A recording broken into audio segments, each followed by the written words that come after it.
James, World Series. But it was like everybody would be paying attention to that during some of the set until it ended. But anyway, sorry, I'm rambling. You guys want to knock into this thing? Let's do it. Knock into a little podcast action. This is first podcast. You guys ever been on one? Yeah, this is my first cast. Your first one. You have one, right? We kind of. We have one, and then it's like as soon as we started, we got really busy, and we haven't revisited it. Yeah. We shot one. It was really cool. It was with one of these like social media like influencer managers. Yeah. But the thing is like we shot it and then we just didn't do any others, so it's not even released. It's just like sitting there on a hard drive. Put that somewhere. guy out, man. Come on now. Yeah. Maybe. In the future, you guys need a Shameless James podcast. Come on. Yeah. I bet you guys could do some talking. Come on now. It would just be Zach Connolly monologuing about Allman Brothers at some point. Pretty and then, much. like, if he ever started, it'd be like an hour of that. Yeah, just an hour of that, and then you guys hop in? Yeah, he pretty much would just spend like an hour and a half just like talking about the best like fish shows, which ones are his favorites, and then I'd just sit here and be like, fuck fish, man. I don't want that. Just kidding. No, fish is okay. I'm not as passionate. I don't get it as yet. He is. I'm trying to understand it, and everybody talks about it in the Jam Ham, which I'm sure you're in, right? But I just don't understand it yet. I'm working on it. Trying to expand my palate. But anyways, tell me what you guys have been doing, man. It's been a long time since I've seen y'all. I'm glad to have y'all in here finally. Had a few reschedules. That's on me. Forgot the mics one day. It's on me. But I'm glad you guys can make it back out. What was I going to say? You guys have been through a lot. God, how long have y'all been a band now? 2019? So, like when I joined, it was August of 2019, which is like, I don't know. I guess that's like when like traditional Shameless James kind of started. So you guys have a few iterations at this point, right? Yeah, I don't know what was going on before that. Like he or I have like no knowledge pretty much of like Zach, shaky era. Yeah, so I'm trying to think. Like there's actually a lot of things that happened with the band before we even joined because I think they used to be like a UNG band, I think. I don't know. It was like they went through a bunch of iterations before we even joined. Yeah. And then Dallas joins, like you said, like August of like 2019. And then at that time I was doing I don't know, it was just like out and about, just like booking shows for folks. Yeah. People would be like, hey, I want to play at this venue. And I'd just be like, okay, let me see what I can do. And so I was doing that for a while. And then eventually I joined the band on keys. I do recall originally. That, yeah. I saw you guys at the Caledonia, I think. Was that your first show, maybe? No, the 40 Watt with you guys was actually your first. Was actually my first show. Gotcha. And then immediately after that, Cannon left the band. So we went from 5 of us to 4.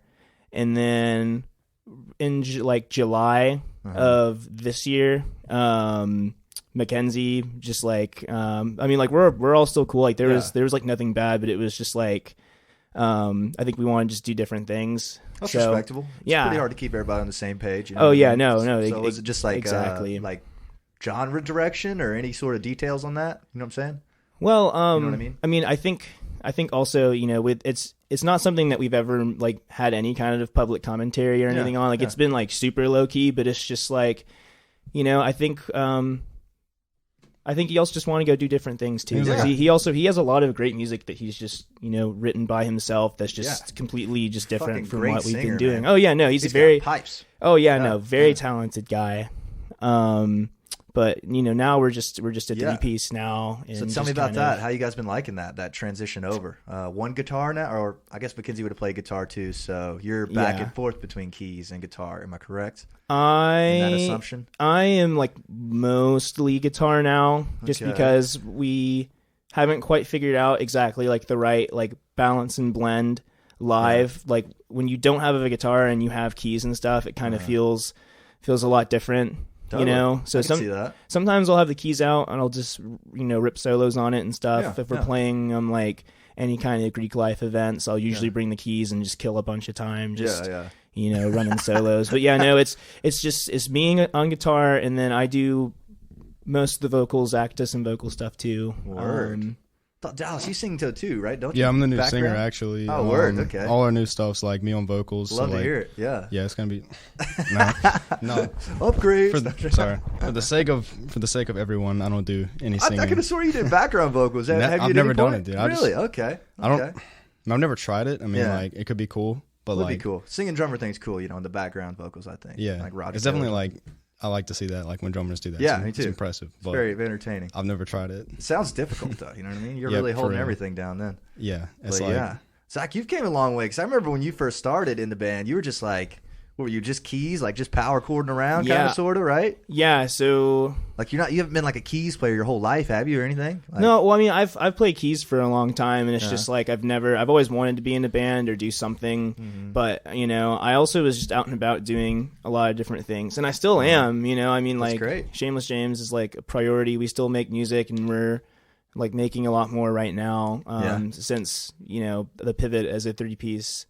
But I've come a long way in the sense where it's like I mostly just play keys and I do like managerial stuff, and I still do all the managerial stuff. If not, I do more managerial stuff now than I probably did then. But now I went from just playing keys to now like learning everything on guitar and then having to sing a lot of it.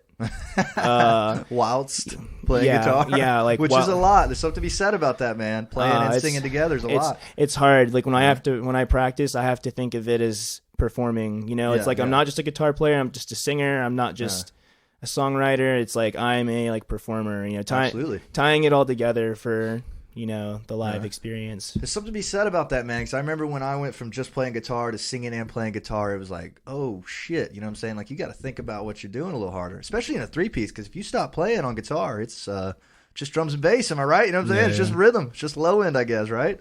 So has that been something that's been tough for you? I mean, how many shows have you played with the new lineup? 2 maybe, or 4? Oh no, we've played a bunch? We've played more than that. I'm trying to think. Like we've frequented Smith's a few times. I think since that show in August? Wait, no, July. The first Smith show was a 3-piece was in July, right? Like July 23rd? Yeah, around then. Yeah. Like since then, we've probably done like 10 shows. Wow, okay, cool. 8 or 10. I didn't realize he'd been out for that long. You guys really seem to have found your like niche of venues, though. You guys are killing it, Smith's, right? You guys are all music room every time, right? Yeah, that's impressive, man. And it's crazy. There's a band called Love Child. I don't know how much you've looked into them. Following. They're crazy. Really? Like they're really good. We're really good friends with them. But I kind of see y'all circle. Sorry to cut you off, but it's like you guys, Alien Funk Academy, Love Child, and then like kind of some Atlanta bands, right? Yeah, is that what it seems to be? A little bit, a little Actus bit. Reus and those guys, kind of, right? Is that how you say it?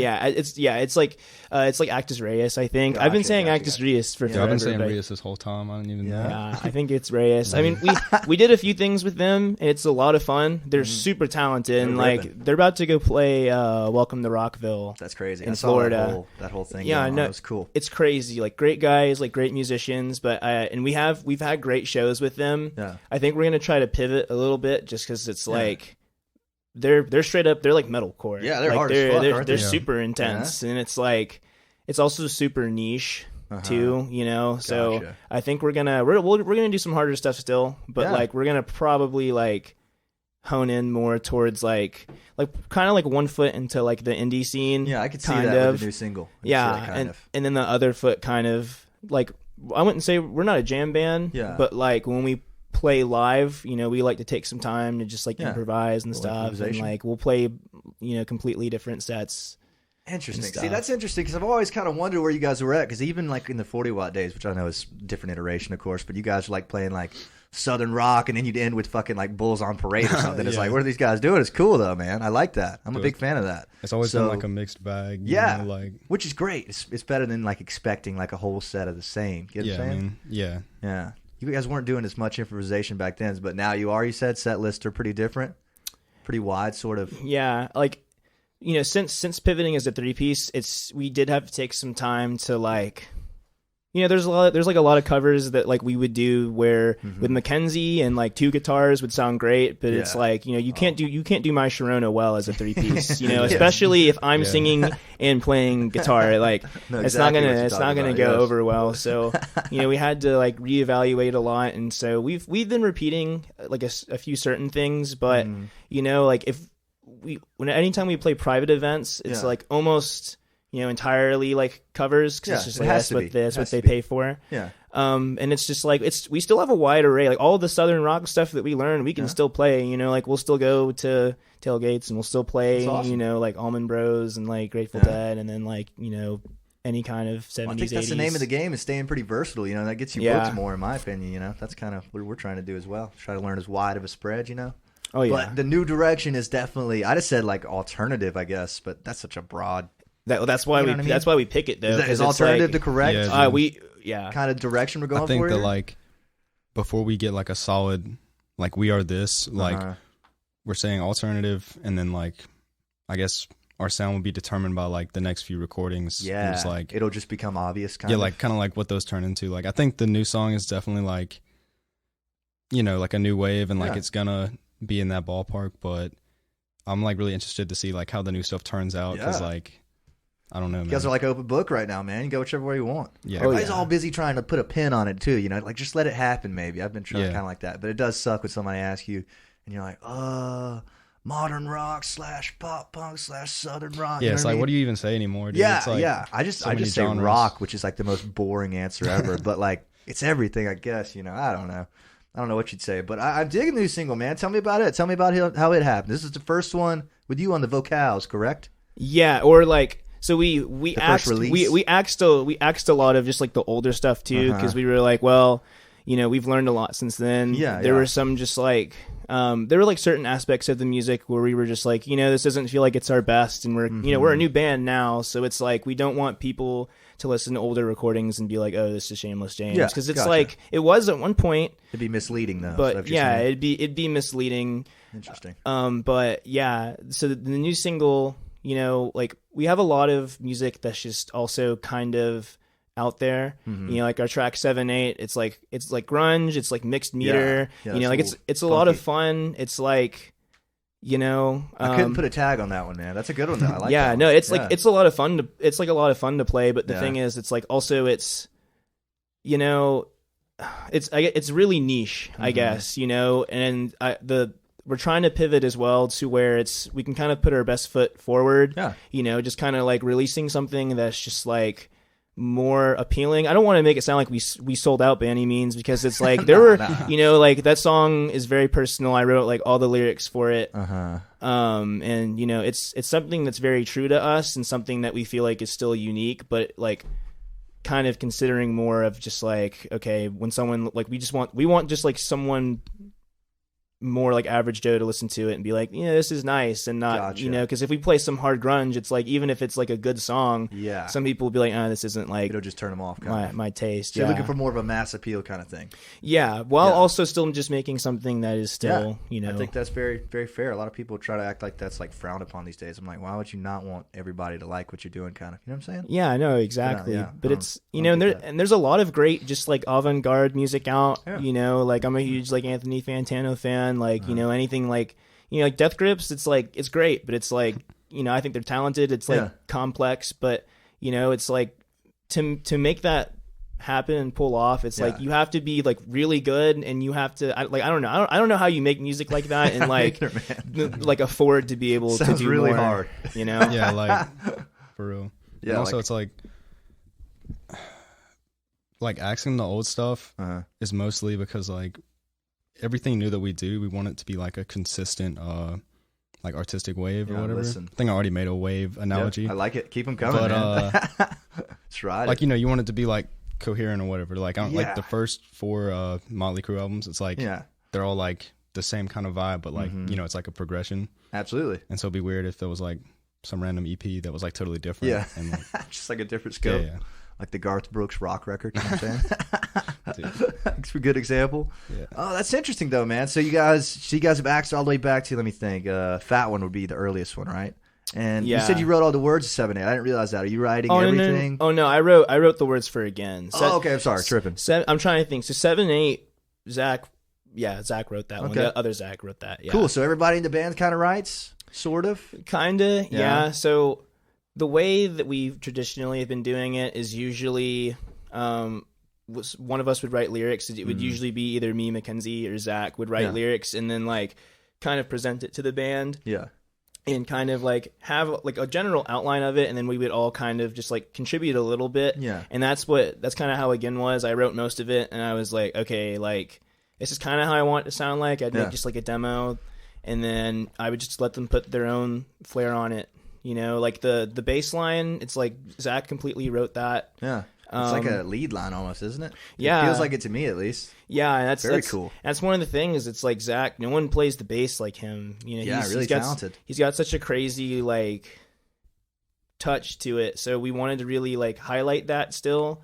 And like he takes the solo at the end and it's crazy. Yeah, you don't hear those much, you know what I mean? That's exactly. Yeah, I love that. And then I just kind of let Dallas, like I gave some kind of just like, yeah, this is like kind of what it would sound like, but I pretty much passed it off and I'd be like, just make it sound right, but make it sound good and like how you would want to. I'm a fan of the drum sound on that one. It sounds very like I hate to say like tight, but like I can just hear where everything is, if you get what I mean. Yeah. Is that fair? Yeah, like what we wanted to do is like have that indie sound, but I mean, not to like downplay indie bands, but it's like a lot of their drums, like it's just like all mid range, like you know, not I know what you're talking not about. very prevalent bass and snare. It's just kind of like all like one noise, but it's like, what if we had like this indie sound with like some tighter, like fatter drums and like. I just told Ben Hackett, he engineered it, and I was like, just like go crazy with it. Yeah, do some weird shit. It sounds great, man. It really does. You guys should be proud of how that one came out. It sounds like a band. It sounds like a band playing. You guys did it live, I assume, right? Together, or did you do it to a click? Or we did it to a click, but like the only thing that wasn't live in the recording is the vocals, because it's because of course. Yeah, because we wanted to just like have it clean and not have everyone, you know, like we didn't want drums and stuff to like, you know, be present in that mix. Bleed. But bleed. I was trying to think of the word, but vocals, and then like that weird synth part in the middle was also just like overdubbed, because we were like, well, this would just kind of be empty space, so it's something we can just like toss over it. And the recording kind of shows you that kind of thing, you know what I mean? Like you could play something live a lot, just think, oh, it's perfect. And then you're recording like, hey, maybe it needs something right here, you know what I mean? Yeah. Which is cool. I like synths. I feel like synths are something you could throw in that people aren't going to be like bummed if you don't do it live, you know what I mean? Like a subtle synth, and indie rock does that a lot, don't you think? Oh yeah, no, that's for sure, yeah. And especially if you're playing guitar and singing and playing keys, they won't mind if you miss it, right? Probably not. The thing is, though, it's you do have to walk. You know, you have to walk the line of like making art that is like a good recordings, like well written, good recordings that sound good. You know, you can have multiple layers. Like we're talking, I'm gonna pitch to Zach that we even have like 2 bass layers moving forward, because it's like when he takes those solos, it's kind of like when he goes further up the neck, the lower end, like there's less lower end, so it's like if we just had one that was like just low end and then like had just a completely second take where it's kind of like EQ'd. a lead bass player, right? Yeah, kind of sort of pretty much. Sounds like a lead, you know what I mean? Like when we tell people about it, we're like, yeah, he plays the bass like the guitar. That's crazy, man. Pretty much. That's awesome. It seems like he's in a lot of bands at this point, right? He's an Alien Funk Academy man, right? Yeah, he's Alien Funk as well. And there's another one as well, isn't there? Isn't there a third band? Or am I tripping? He was filling in for Daisy Chains while their bassist was like, I think she was doing an internship over the summer, and he was just filling in for them. But yeah. Well, cool. Interesting. Well, you guys all seem to be kind of from different backgrounds then, right? Because you're like more like a rockin' drummer, right? You're like heavy, like you double kicking still at this point, kind of? Yeah. Yeah? You seem like it, like you should be in like a metal band or something on the some side, maybe. But it works well. Because I couldn't tell you what your background is. It's all over the place, right? Yeah, it's all, I'm definitely like the wild card, kind of like master of none, where it's like, I'm pretty versatile. Yeah, you know? Good. And no, it is good. And it's kind of just like, it's kind of weird because sometimes with like Shameless James, it's just like, it's such a weird, just like conglomerate of us. Cause it's just like, there is a lot of music that the 3 of us really dig. Yeah. But you know, we have our own, you know, individual, you know, tendencies. And I think that this track really highlighted it because it's like Dallas is like a metal drummer pretty much. And then Zach's like a huge like Deadhead, you know, like he loves like Dave Schools and like Mike Gordon and just like, you know, just really anyone that's was in a jam band, he likes to play like that. And then I just kind of just generally just like a lot of different stuff. I'm like super ADHD, thinking about a million things, and I'm like I could do this or this or this or this. So, you know, we try to really hard to make music that, you know, that is like true to us, sounds good, and it's like doesn't really feel too much like compromising. Yeah, you know, that's fair, man. If that makes sense, that makes total sense, dude. That makes great sense. That's great because I used to think that like, oh, one day I'll find band members that like the exact same bands as I want. That's the last thing you want, you know what I mean? Because you just sound like the same. But you guys having all different things are going to sound like something new. You know what I mean? Like 1 + 2 + 3, you know what I'm saying? Instead of just 1 + 1 + 1. Oh yeah. It's like synergy. Yeah, you know, it's dude. Like, but you know, like I could also totally see us. You know, like I mean, we're in this for at least the foreseeable long haul. Yeah. You know, like we're giving it like a good shot. We're really trying, but you know, it's like if it didn't work out, you know, we're all still talented musicians, and you know, maybe we would have a niche, because it's like we're all, you know, like we all want to play music, and you know, even if it didn't work out, I could totally see Alien Funk Academy like taking off, because they're great, and you know, and if that was something that Zach would do, I'd be like, great, you're gonna do good at that, and then you know, just find something that is just, you know. Well, that's a good way that's a good like culture to have, you know what I mean? That you guys are just kind of like doing your thing right now, and if something happens, it happens, you know? Yeah. Which is great, and that's interesting though. You guys all being from different backgrounds. I never really thought about it, but like, so what was the point in being like, oh, we want to jam more? Was there a specific point where you're like, all right, we don't want to just play these songs front to back. We want to play them and like take them somewhere, if you get what I mean? Was there a specific point? Because again, I'm only referencing the 40 Walks. That was the last fucking time I've seen y'all, which is a shame. Yeah, it's been a while. Last time you guys were just playing songs, you know what I mean? I don't think you guys were jamming too much, you know what I mean? Yeah. There's got to be some sort of shift in there, right? When does that happen? I don't think there was like one moment, but I think it was mostly like, okay, there's 3 of us now, and so that limits like what we can do like in real time live. Yeah. So it's like, how can we stand out from every 3-piece rock band or whatever? Yeah. You know, and just like, I love 3 pieces, man. Big 3 oh pieces, yeah, man. like something about a 3-piece, like, okay, these guys are fucking doing it. You know what I mean? That's respectable. Well, interesting. That's good to know, man. And you guys, honestly, if you guys would have played me again and said this was your next single, I'd have been like, no way, that's not you guys. But it now that I've like heard it, I'm like, okay, well, this makes sense moving forward. And this is the first vocal I've heard of you like from original song, which sounds great. You have your own little thing going on. Is there any sort of vocal inspiration, or just how you sound? I mean, you know, that's just kind of, I mean, I'm inspired by a lot of different things, you know, like everything we do, obviously, like there's going to be some kind of influence, you know, but definitely for that particular track, you know, like we said, I was trying to find something that was like, all right, this is different, but you know, like still let Dallas go hard on drums and like let Zach go crazy. And I was like, you know, like I'm a big like Rex Orange County fan, and just like I like a lot of like R&B, like Frank Ocean is like great and stuff like that. And I was like, you know, like what if you know, like no one talks about being sad as well as them, you know, or like no one writes and like explains it as well as them, like both lyrically and like vocally too. So definitely like a lot of like R&B kind of like inspiration to it, and just like, you know, and a lot of rock and stuff too. It's like, you know, like harder rock, it's like a lot of just like yelling and stuff. And I was like, all right, you know, like what if I pivoted and I was just like, all right, I'm gonna do this a little differently like that. Yeah, interesting. You know? Bulls on parade, that kind of stuff. We do stuff like that too. Like when we yell, you know. I love it. Like to yell. When we played Furnace, you know, we were with Actus Reus. We were with some other like hard band. We were by far the lightest band, but as we are every time we go, it's like, oh fuck, it's like one of the hardest songs we can come up with for this, you guys. We did some hard stuff. Have you ever heard of a band called Turnstile? Turnstile, I don't think so, man. Should I have? Dude, they're sick. They're pretty like good. Hardcore band from Baltimore. And it's like sonically, I mean, mostly it's just like drum. Like I'm in love with their drums, but it's like sonically they stand out so much because like they just have these huge drums, but like the riffs are pretty simple, and it's like they're hardcore, and it's like, you know, especially the earlier stuff, it's like aggressive, but like their energy is not like let's beat up everybody. It's like let's like, I don't know, fly. It's just like, that's awesome. It's just like, what was the name I don't of know that what again? else to do.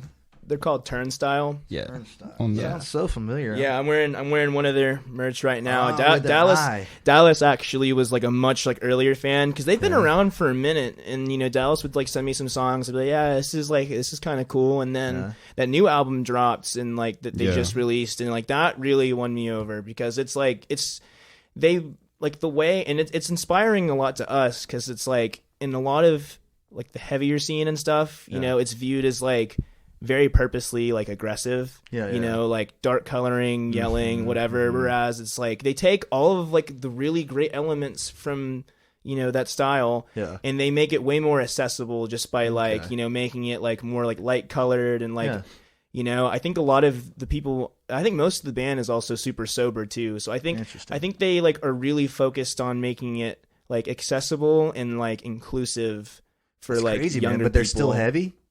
They're heavy as fuck, man. Dude, I'm stoked. Dude, I'm ready to listen to this. It's so interesting. Like, like the new album has like these weird samples and everything, but it's like you know, these like the instruments themselves are just like the same hardcore kind of stuff they've been doing, but like there's like these weird like 808s and like Love it. Like weird panning going on. Like there's a lot of cool stuff in there if you Damn, dude, I'm stoked, man. Did you guys go to Shaky Knees? I believe you did, right? I went just Sunday because I had a 3-day pass. Yeah, I was there for the Strokes, and then I'm trying to think. I got there like right when like backseat. No, I got there right when the Aubreys were playing because I pulled up and I was like, is that Finn Wolfhard? And everyone was like, yeah. And I was like, oh, okay. And it was just like, Thanks, guy. And it was like 3 p.m. I was like, what's this guy doing here? But they were no, I mean, like they were good. I was just like perplexed that he was just that's the guy from Stranger Things, right? Yeah. He was there on Friday too, just like sitting side stage watching some shows. I saw him. Yeah, it's cool. It's crazy, man. Yeah. It's crazy. It's pretty cool. Yeah, it was fun. Did you see any bands that you hadn't seen before that really took you off? How were the Strokes? The Strokes are pretty good. Yeah. They were. I don't know, like it was a lot of parts were really great, and then a lot of parts I was just like this is just kind of like mid. But dude, people online, it's like controversial because some people were like, man, the Strokes like sucked. Like Julian was just like everybody always on like rambling and stuff, and you know, like I thought they were really good, but like they probably weren't quite as good as I was hoping they would be. Yeah, I'm not a huge Strokes guy, but I did want to see them because everybody talks about it. Everybody talks about that Julian guy, like either hate him or you love him kind of thing, I guess. I don't know. Yeah. Interesting. They were pretty good. They had I wish they also had more visual aspects. Yeah, like they did. Like, I was hoping more because I have this habit of going to Shaky Knees just on Sunday because that's just what happens. But like Tame Impala closed out the other festival, and that's one of the best shows that I have ever seen, ever. And like good that visuals? was man. I mean, it's Tame Impala. Like he makes music for people who just do drugs. That's like the whole point. Yeah. No, it was crazy. I would love to see them. I haven't had a chance to catch them yet though, man. It was a good. I don't think it was like the best Shaky Knees lineup ever though. Like definitely not one of the top tier lineups. Or was that just me? Personally, like I don't even know. Do I know? I don't even know. I know it was like. I never even heard of the second headliner. What was his name? Run the Jewels. You're talking about this year? Oh no, dude! Run the Jewels was like half the reason I went, man. Really? Like, I thought you just went Sunday. Were they Sunday? No, they were Saturday. So what happened was like I was trying to sell them because I was just like, I just had a super busy week and I was like tired. And we had a gig Friday night, and I wanted to go Friday too because that's the day I was there. I wanted to see Dominic Fike really bad, but I also heard that he like sucked, so that's okay. I had seen Mac DeMarco before, but I like him, and then like Foo Fighters is just like they're cool, but Run the Jewels is like I didn't know anything about them. I never heard of them. Dude, they're Connor sick. Said they were cool. Yeah, no, they're so good, man, and like I'm sad I missed them, but the thing is like in Atlanta, anytime I go to a hip hop show, someone else is like brought out. Like I can't tell you how many times I have not paid to see Lil Yachty, but he's just there like the whole time, and he's just like doing stuff. But I was really hoping that Run the Jewels would bring out like Big Boy or like Andre 3000 or just like someone just like really cool too. In addition, did they? I don't think they did because no one told me anything. But I do like them though. I do like them a lot. Well, I'm glad you guys know them. I had never heard of them. I was like, what? Who the hell is this? But I saw. You guys ever heard of Local H? You know what I'm talking about? It's like a really heavy. Oh wait, dude, I've heard of them. Yeah, they were fucking sick. They're like kind of grungy, right? Yeah, they're a 2-piece from the '90s, and like they never like really made. I didn't even know they were a 2 2-piece though. Yeah, the guitar player has a bass pickup in his guitar as well as a guitar. He has 2 outputs, and so it just picks up the top strings, and they were fucking gnarly. They have some great songs. You guys should check them out. But yeah, kind of grungy. Yeah, I've just listened to like that first album, I think. Yeah, the first album rails, dude. Because like I'd never heard them, and you see somebody live that just blows you away, like a 2-piece just rolling and thousands of people digging it. It'll change your opinion of something, Like maybe if you just went and listened to them, you wouldn't get it, but if you saw it, you know what I mean? Yeah. Which is great. Another band called Black Pistol Fire. You ever heard of them? I don't think Another so. 2-piece, dude. Same thing, bass and guitar in one. 2-pieces stole the day on the little stage that Friday. It was cool. But anyway, sorry, I gotten all sidetracked now. Nah, you can Where were we at on Shameless James talk? Dude, I don't even know. Somewhere. I don't know, man. We don't have to talk Shameless James. We can talk whatever, man. Well, tell me what you guys have been playing a lot of shows. Tell me about them. Tell me.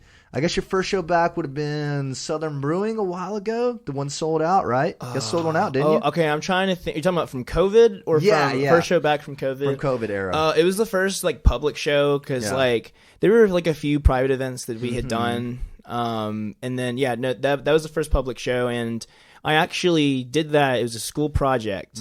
Earth.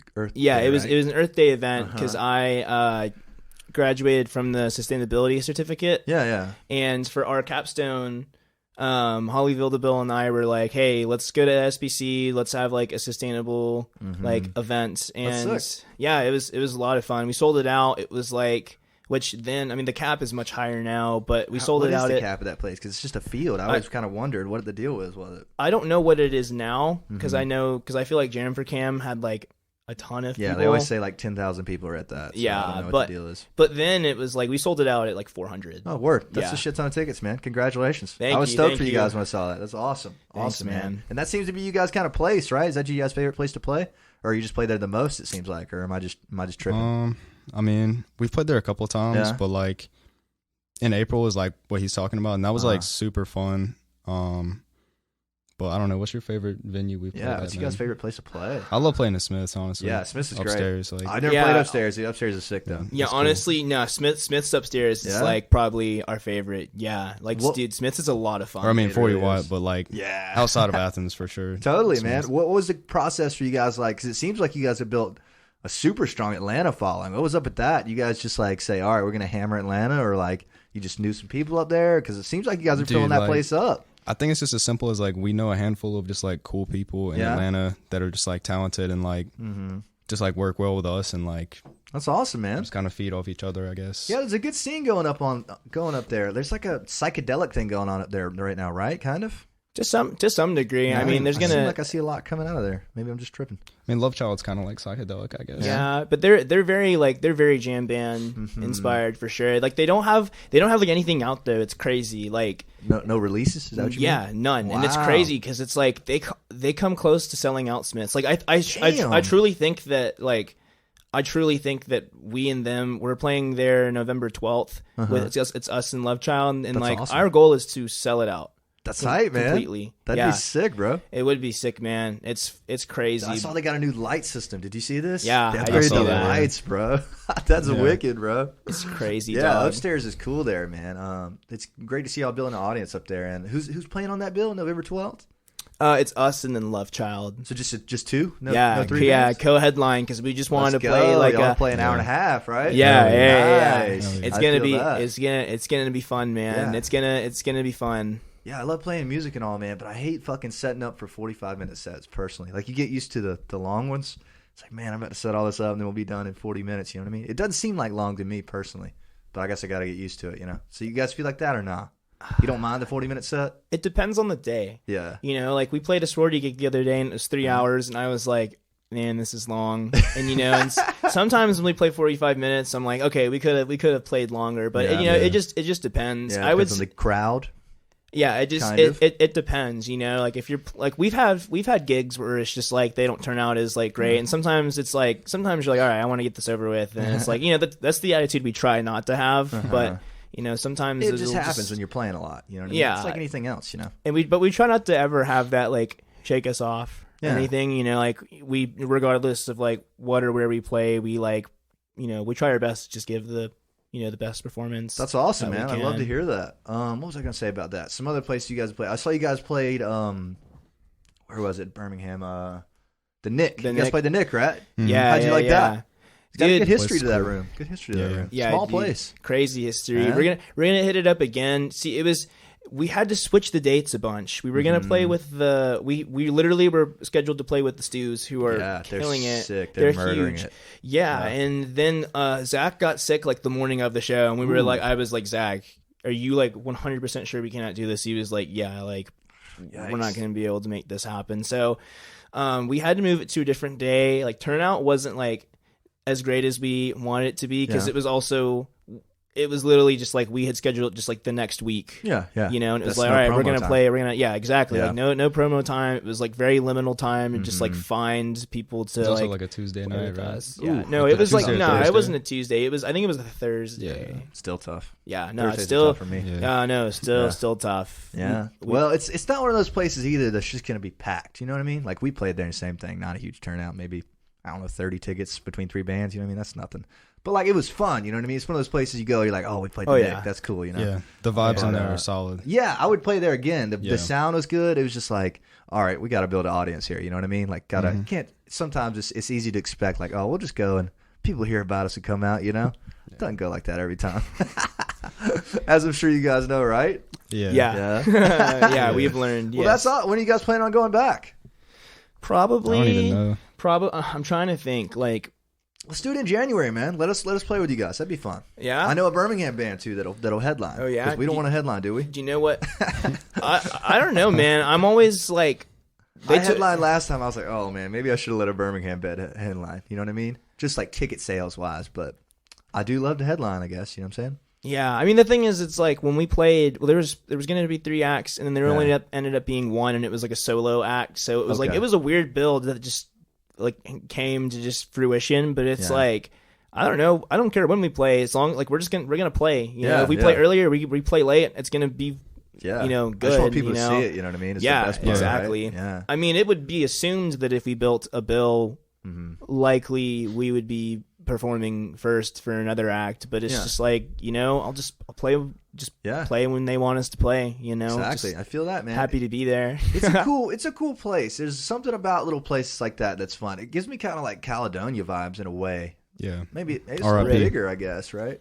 Or like a bar, like a biker bar kind of vibe. You know what I mean? Like Caledonia 40 wide, kind of like together. Exactly. In a way. That's a perfect description right there. I like it. Or I'd say like Nowhere Bar in Caledonia had a baby. Maybe, dude. Good point. The pool tables. The pinball machines. Oh yeah. Did you guys slap a sticker up there? I didn't see it. I put one in the bathroom. Did you? I put one in the bathroom, bro. Hell yeah. Dude, I think I saw it actually when I was in there. Yeah. That's prime real estate, baby. That's prime real. I think it's like on the door frame of the bathroom. I think so, man. Sounds right to me. I think I saw a Stu sticker there. They're killing it, man. They're on the bill at a small festival, right? Well, or a big festival. No, they're playing 420 Fest. That's fucking wicked, man. How does that even happen? Do they have a manager, label, anything? They have they're signed with or not. I don't know if it's signed. I don't know what the terminology with agents would be, but they're with Atlas Touring. Oh, that's wicked. Yeah, that's awesome. I saw their sticker in another place we played in Tuscaloosa. I was like, damn, these guys get around. I'm like, shit.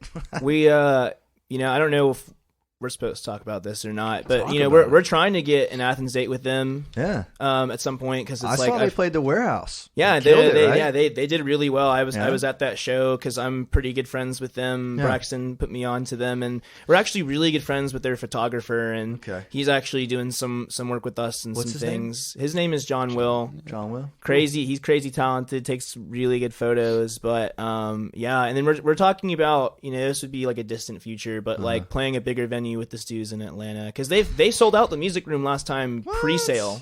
Last time they played, and they're playing. What's today? 28th. Yeah, I think so. They're playing tonight. 27th. Okay, they're playing tomorrow night then. Where at? At Smith's. That's sick, dude. Yeah, and I can't believe they're selling it out pre-sale. That's mad impressive. Being from Alabama. They're from Auburn. Yeah, they're Auburn. They play Sky Bar. Sky Bar's wicked. You guys ever seen that place?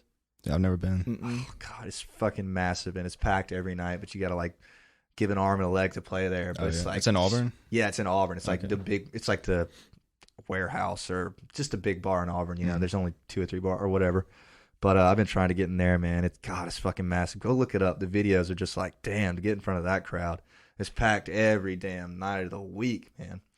But yeah, I'm surprised they don't play there. I know there's another bar in Auburn called 1716. You guys heard of that one? Or 1718? I think it's 1716. Is it 16? Yeah, I think yeah. It's 1716. I've been trying to go play Auburn. Auburn seems like a fun town to play, man. Yeah, we haven't played Auburn yet, but we're hopefully, fingers crossed. We're hoping to make some big moves. What's the tour plan for you guys? Are you guys like looking like certain cities, like here's next, or let's just keep hammering down? The bus is actually coming in later this week. What and is? It's the bus, and it's us and like Def Leppard and some Okay, people. cool. Def Leppard, Motley Crue, cool. See y'all later, man. We're just trying to like tour. Yeah. 2023. Yeah, Fetty Wap is opening. Actually, it's gonna be sick, but. Dude, I think he just dropped an album. He dropped an album, yeah. Fire or no? What are we looking at? I listened to like 2 songs. Dude, I actually listened to like 2 songs just to like see, bro. But it's not the same vibes, dude. I couldn't get into it. I saw him perform at UGA. I was a high school senior. Yeah. But I went to the show because I just like they had a certain amount of tickets that were just general admission. I was able to go. He showed up 2 hours late. Nice. performed for 20 minutes, and a lot of that being Trap Queen 6 times. What? Really? Yeah, dude. It is the I've seen a lot of bad shows, but that was easily the worst show I've ever been to. I remember hearing that it was a disaster. It was a disaster. It was on the billboards everywhere around town. Like they were gassing the shit out of it. Yeah. What's up with that era? Well, I guess it's still an era, but like I saw like what was that guy's name? Lil Uzi Vert, and he was 2 hours late and played for like 25 minutes and left. So like, what's up with that whole like show up late, play a short amount of time, and leave? I don't know, man. It's crazy, man. Especially if you had hits. Could you imagine like having hits that everybody was singing back to and just not wanting to play? That'd be so weird. And you just like play me. the track and like just people leave. are like lit for it. Like they're excited. It's like, all right, I'm gonna head out. But dude, I totally forgot about your question. Like, well, what was my question? I forgot it too. I was saying stupid stuff, You're but like saying next cities, yeah, next cities. I'm glad you brought it back around. Right now, we're just trying to like, do the M-Bus Classic, kind of like Circle Athens, and like mostly into next year, and then the M-Bus Classic. I like that. The Grand Prix. The Grand Prix. Dude, I'm finally in M-Bus this semester. Oh, are you? First one. Yeah. Oh, dude, thank God. Yeah, it's been fun so far. Has it? Yeah. You doing Space Jams and stuff? Yeah, I just had mine like last week. Went pretty well. Awesome, we had dude. Eddie Blanco and those guys rip. Jacob Malo. Yeah. Malo. Yeah. I think it's Mallow, right? Mallow? Dude. I do that every time. Malo? I hope Jacob Mallow? sees this. Jacob's a nice guy. He I'm put sorry, out a song dude. today. Put out a song today, I think. Really? He said he was dropping an album soon, I think. Oh, good for him, man. Like good for him. in a few weeks or something. He's got a good following. Those guys are killing it. What was I going to say about that? Okay, so you're doing the M-Bus Grand Prix right now. And you've already stretched out a little bit, though. Birmingham's a drive. I mean, yeah. You guys got any venues you got your eye on, like thinking next? Auburn's definitely, fingers crossed, going to be a big play. We're I think we're fixing to move into Nashville, about to do some show swaps, just because it's exciting. Like, we can bargain pretty well with Smith's, and we actually already have holds for 2022 at Smith's, and we're gonna kind of working backwards from that. But we got Nashville, Auburn, Birmingham for sure. We have just different parts of Atlanta because it's just like we mostly play Smith's and we do well there, but it's like we want to tap into just different places. Definitely like Savannah, Statesboro, I mean like most places in Georgia. So like those two, like literally everywhere in Georgia. Those other cities I said. I was born in Greenville, South Carolina. I lived there a while, so like they've got a pretty good scene. That's where like Marcus King Greenville is from. Like an hour and a half north of here? Or is that a different Greenville? like 2-ish hours from here, South Carolina. Kind of Clemson. You guys never done Clemson? We have not done Clemson yet, but it's just like right there. Yeah. It's not much to it, but man, they get down out there for some tunes, man. You guys should look into it. I think you enjoy it. Oh, for sure. Yeah, man, that sounds like a good plan for you guys. A good. That's smart to think of Atlanta Smiths as your negotiating power for switches. That's very wise. Oh yeah, well, Nashville's cool. Well, you can do that with if you know you're going to do well. So, for instance, right? So, 40 watt or like any kind of venue that you know that you yourself are already going to do well. Like even if you have no other support, if it's just you, like you're going to do well. Absolutely. Then like you can give bands the stats and be like, I've done this at this venue. I would love to come play Auburn at 1716, and in exchange we can play 40 watt again, and you guys can hop on this bill, because that's like, I actually listened to your podcast about booking your own shows, and I was like, I was like, dude, there's a lot of great points. Yeah, and then, did you enjoy it at all? Oh yeah, I wondered if anybody learned anything. Oh no, dude, it was super helpful. I mean, like. I mean, I do all the booking for Shameless James. Like a lot of it was just like like that, like you're already doing it. Yeah, like, already doing it, which is like great. It's weird because I was also thinking about it like before I joined Shameless James. It's like I didn't know what I was doing, but I was doing it. Like it's weird. It is weird to think like how much more we've just learned just by doing it. Yeah, it's the best way, man. It's the best way. But I would say that show swapping is probably like the next. It's like the next part, like you were like, like own your city, and I would say like the next. I mean, like obviously play out as well to other cities, but like show swapping, I've always been told is like that is important. I believe it, man. I believe it. It's tough for me. I need to do it more, but you're making some great points for it. It's tough for me when it's like, oh man, we could have this guy from Nashville or from Virginia, but it's like, damn it, they're not going to sell many tickets. You get what I'm saying? Like per se. Just assuming they don't have that many fans, they've never played here or something. For me, it's always tough to do that over like having somebody that's local that'll sell, some tickets. But that's maybe a selfish way to look at it per se. But like that's just me wanting to sell a lot of tickets. You know what I mean? Yeah, I mean, like do you get what I'm saying? No, because crafting the lineup is half of selling tickets. Because it's like don't get me wrong, you have to be a good act. you have to play out. You have to have you have to have an amount of like brand recognition, have people who already come to your shows. But you know, the way that you get more fans is like playing for fans of other bands that you haven't played to. It's a good point, man. You know? It's a good point. That's a good argument for it. I like it. Show swapping, man. Well, it's good that you're taking the manager. Does anybody else do any manager? You do most of it? Yeah, I pretty much do most. That's usually easier because, like, when we started our band as well, we were trying to like split up booking, and it's just like kind of creates confusion, sort of. You know what I mean? Like, and it's a full-time job. It's a lot of work. It's a lot. People don't realize it. It just sounds like sending emails, but like you're like feeding these venue guys, you know what I mean? And like just hoping, you know. Yes. Sometimes they don't respond for 3 months and you send a follow-up email and they respond in an hour, you know.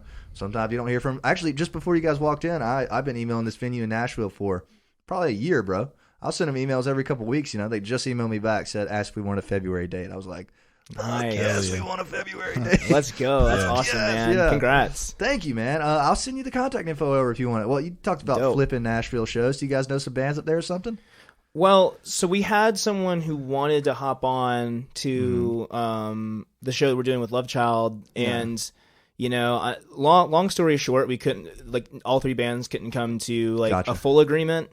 But you know, like, I told them that Shameless James would be willing to do a show swap in the future with them or like any other act. So it's just like you kind of just like anytime you have a way in, it's like you want to just pursue that. So like that would be our way in. But I also used to work at Vanderbilt one summer, so it's like I still have like a ton of Vanderbilt friends. I have great, like just endless people posted up there. Yeah, that's a foot in the door right there. Oh yeah, and like that's priceless. Oh yeah, exactly. Yeah. And the thing is, it's like it all starts with literally just like a lot of the people that I know over there I went to school with, you know, and then I simply, you know, like just go talk to people, you know, like who knows, like, you know, like in MBIS, it's like we're all students, and you know, like you don't know what someone's gonna be, you know, whether it's an artist or like, you know, and it's a great program. So it's like, you know, that if people take it seriously, you're talking to people who are like future booking agents, future promoters, future, you know, work for labels. Like I have friends who have worked in an array of different places, and it's like, you know, it's really mostly about just knowing people, you know, like that's the music industry, right? Yep. You can be like really good, you can be really hardworking, you can have like great music, but you know, it's like you kind of you need a lot of different things to make it work, and then just, you know, luck. You can have it all, and then you still need luck. Be nice to people, you know. Yeah, dude, that's like that's the biggest thing. By perfect far. Advice right there. You know what I mean? Like it's not that hard. Just to it's not that hard, right? Nice. Yeah, it's so interesting because like at the end of the day, you could be like the most talented fucking band in the world, but if you don't have a network, you know what I'm saying? You're out of luck.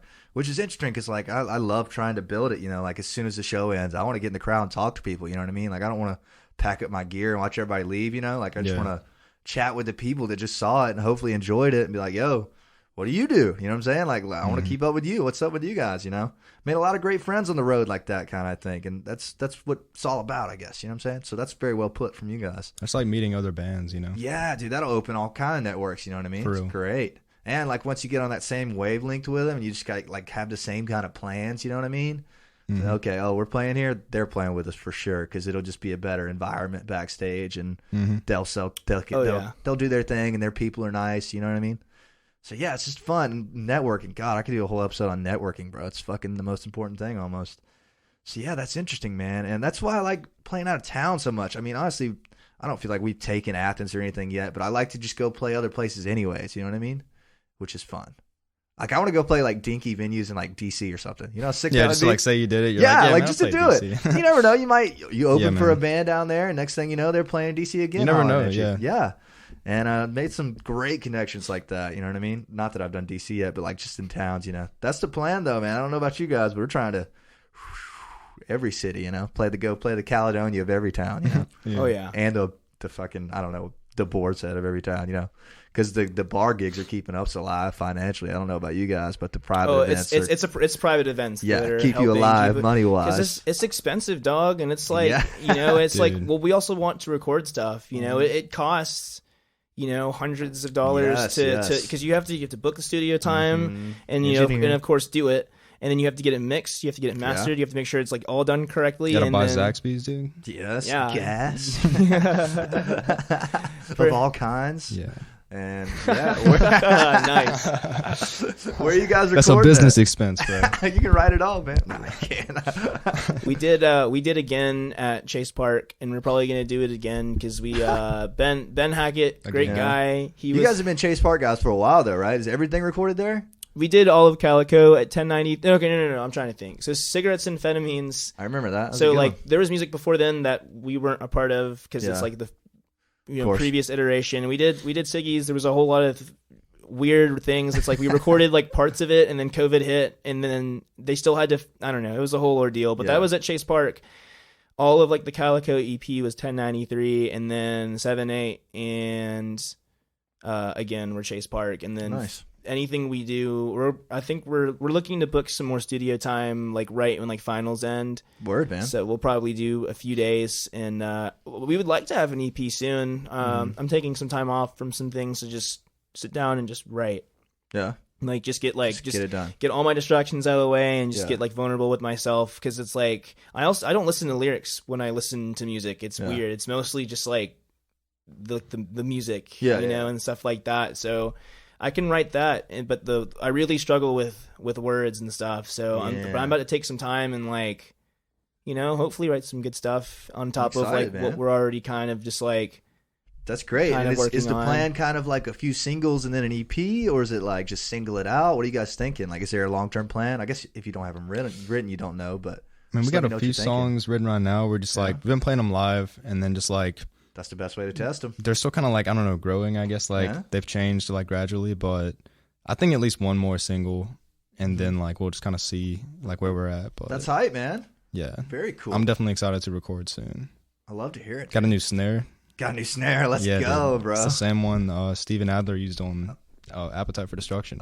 Legendary. You're a big 80s rock guy, aren't you? Motley Crue, Guns N' Roses kind of stuff? Like not as much in like the past couple of years, but like that's what got me into rock for sure. Word. Like when I was younger, dude. Yeah.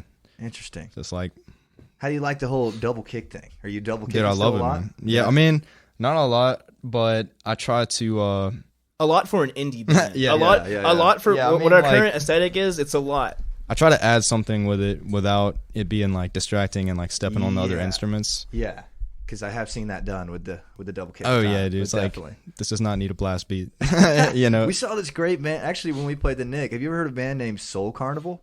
I don't think so. They're a smaller band. I don't expect you've heard them, but they were from Birmingham and they had this double kick player, and they're like laid back, like R&B rock kind of thing, and like he was using it as like tastefully. Do you get what I'm saying? Like I like to use it with fills, and like yeah.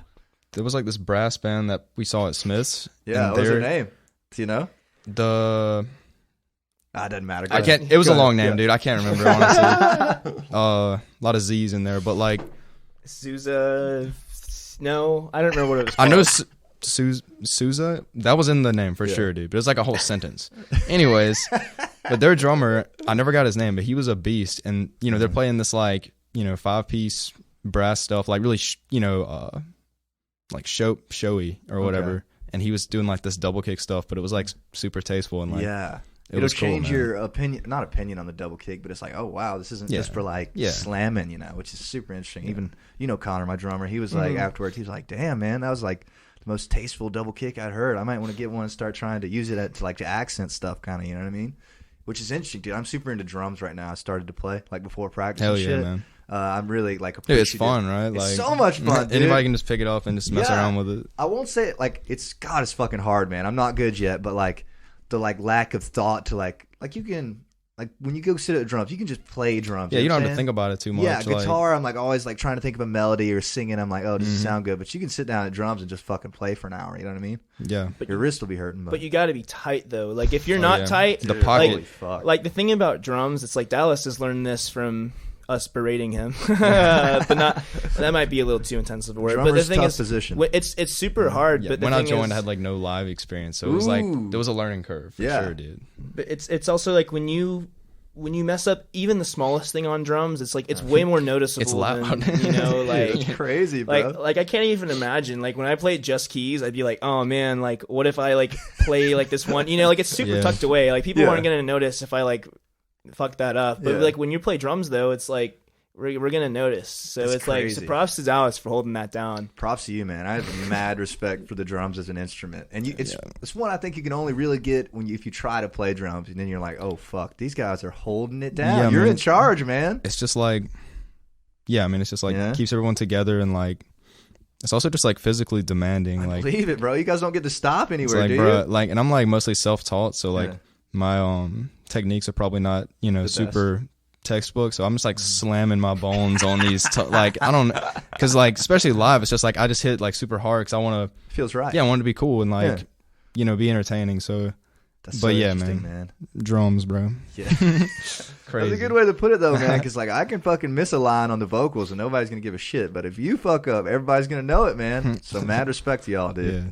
I don't feel Thank like you. drums get enough credit, dude. And especially, I'm sure you guys appreciate it a lot, but like when you hear a good drum sound on a record, whew, that'll give you something to listen to, man.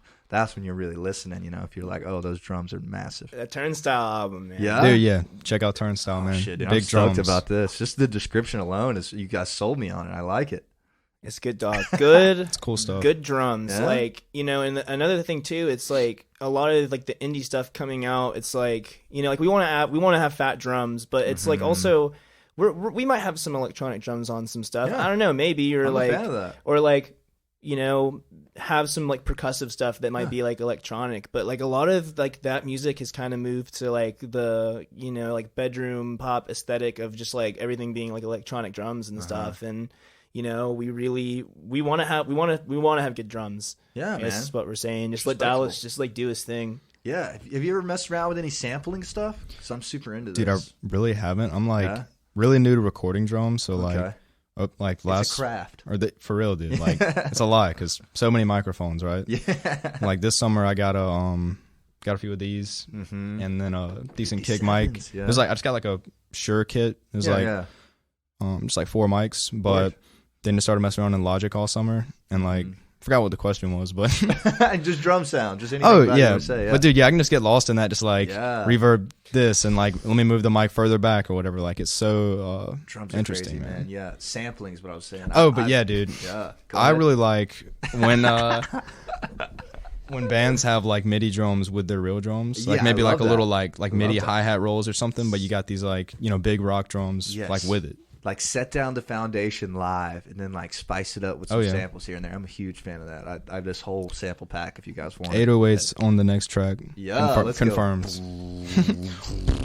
I would love that. I would love that sick, so bro. much. That'd be sick. That'd be so much fun. I tried to do them on track, man, but you got to make room for them because the bass was like both in the sub bass area, and I was like, oh, this ain't gonna work. But yeah, that's super interesting. Recording's so much fun, man. I'm glad to see y'all really getting out there and experimenting, kind of doing your own thing. I'm ready to hear this whole EP, man. Let's get it going. Let's get 6 tracks out there. We're working on it, dog. One at a time. We'll see. Yeah, one at a time. One at a time. Yeah, another thing. Well, you guys, how many originals to covers you guys play? You guys are mostly original, I assume, right? Yeah. Well, it depends. On the if it's a public show, it's usually gonna be like 2/3, 3/4 originals, and then what we like to do is we love to just like reimagine certain covers and just like play it like differently. Like I'm trying to think. Like one we've been doing a lot lately. It's like we've been doing Bye Bye Bye actually. Really? But what we've been doing is we'll play the intro to Sad But True to Metallica, right? That was my idea. Yeah. Because he was like, Believe it or not. he was like, "Can we please do this?" And we were like, and he was like, It's "Just like, the intro." dude, the intro is iconic, but it's like, people have heard Sad But True Yeah, a they bunch know of times. So it's like, I was like, dude, let's just do that and go into this NSYNC song. Yeah, Like we this, did. yeah. That's hard, bro. See, I love stuff That's like been- that. That's great. We played Bye Bye Bye by NSYNC like it was new metal. Hell yeah. Yeah, like Rage. I mean, like I'm not like yelling, like it's still like vocally like the notes, but it's just the style of just Dallas just being like, just Sick, like man. it's like Limp Bizkit playing it, but like instead of Fred Durst, it's like The new Shameless someone sound. actually singing it. Yeah, The new Shameless sound. we're new metal. NSYNC, Limp Bizkit. That's the new sound, dude. Wow, dude. Innovation that excites. Yeah. Well, that's cool, man. See, I love stuff like that. I love covers that you wouldn't expect kind of stuff. Like, if you expect a band to play a cover like every band's playing it, it's just not as exciting, But it's like, oh, shit, they're doing this one? It's like, that's cool. So yeah, interesting. But when you guys are doing private events, mainly covers, I guess, right? Just to keep everybody alive, keep yourselves alive. Yeah, that sort of stuff. Yeah, just pretty much because that's what they pay for. Yeah, you know, and they pay you a good bit. I mean, it's fair. Oh yeah, like no, for sure. And yeah, like we recently played this like 3-hour sorority gig, and it was like a formal like poker night or something. Was it at Big Dogs? No, it was at the Classic Center. Oh wow, actually, nice. Cool. Yeah, it was a lot of fun. Sorry, my phone is like ringing. No, you're fine. Like super distracted. But yeah, like we honestly stuck to a lot of like Grateful Dead and stuff because that's just what you can. That's what you can also just jam out. Like Zach did this like 10-minute bass solo, and I was like, all right, reel it back in. Can we please do something else, please? No, but he's good at what he does. I love just letting him have a lot of spotlight because he's just like no one plays bass like him, dog. Yeah. Like no one does. That's cool. The kid's insane. Well, you guys all got your own thing going on. I think it's a product for success. If you ask me, you guys are killing it. I love to see it. Man. So give me the closing notes. Anything you want to say to the camera? Any content you want to promote? Your single, of course, any of that stuff? Any shows coming up? Tell the people where to find your stuff. There's the camera. A week from Thursday, we're playing at 40 Watt with Love Child and the Daisy Chains. November 4th. I don't know when this is going to air. November 4th at the 40 Watt. 4th. It'll be out before then. Okay, cool. Great. And then Smith's Old Bar, November 12th. If you're in Atlanta, it's going to be us and Love Child, fat set. And then we have a few other things we're going to do like towards the end of the year, but stream our new song again, and then just follow us so that you can see our new music coming in 2022. That's awesome, man. That's my closing remarks. That was a great closing remarks. Give him a wave so I have a thumbnail. Give him something. Beautiful. I'm going to screenshot that. That's going to be delicious. Nice. All right, you guys are good.